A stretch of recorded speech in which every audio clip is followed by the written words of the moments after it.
Well, I started to paint my kitchen this week, and it kind of threw off my whole schedule, so I didn't think I'd be able to get a video done. And if you look around the art studio, the cabinet doors are all on the floor, getting primed and painted, and I've been working on the drawer fronts downstairs. This is one of them. This is the old color of the kitchen, and I painted this, and I actually thought it was a good idea at the time.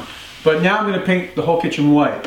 So anyway, I still wanted to get a video up, so I looked through some of the footage that I'd taken last year, and I was making a frame last year that I thought was pretty cool, but I never posted the video because I make so many frame videos. But anyway, I think it's worth checking out, especially if you like to make frames.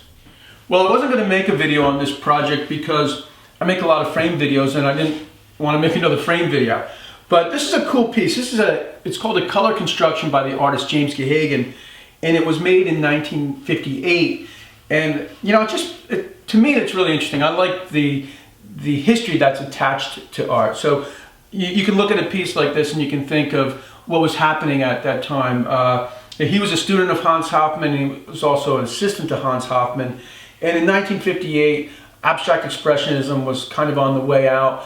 Pollock had just died in a car crash, I think in 1956, and pop art was getting real big. So it's interesting to think of what a young artist was doing at the time. So anyway, let me bring the camera closer and show you how I'm framing this. I started with making a subframe using MDF, and the painting will float in this subframe with a 1/2 inch reveal around the painting. And then that will fit into a larger frame made out of 8/4 poplar. What I need to do now is put a back on the other side of this MDF frame that I've made, and that will hold the painting in place. I'll use 1/2 inch strips of birch plywood that I've cut to 2 1/4 inches wide for the back, or the support on the back of the MDF subframe.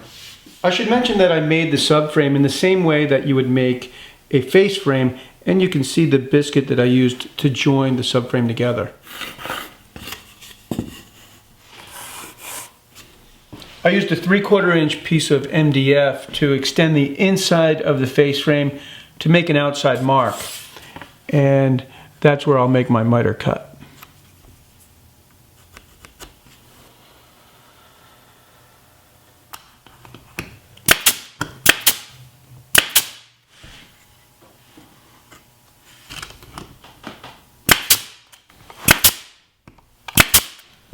And when I flip it over, you can see now that there's a nice tray for the painting to sit in.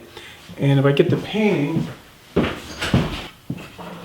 there's a 1/2 inch reveal, but the painting is just about flush with the top of the inner frame, or what I'm calling the subframe. And now I'll paint all of this white. I want to seal the front and the back, especially because it's MDF. I don't want it to suck moisture from the atmosphere.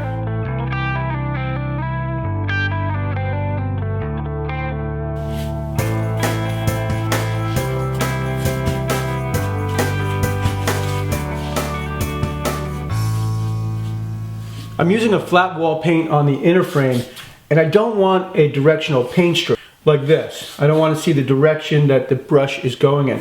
So once the paint is applied to the frame, I then take a dry paintbrush and stipple a texture into the paint, and it gives the appearance of a light tooth on watercolor paper or a mat.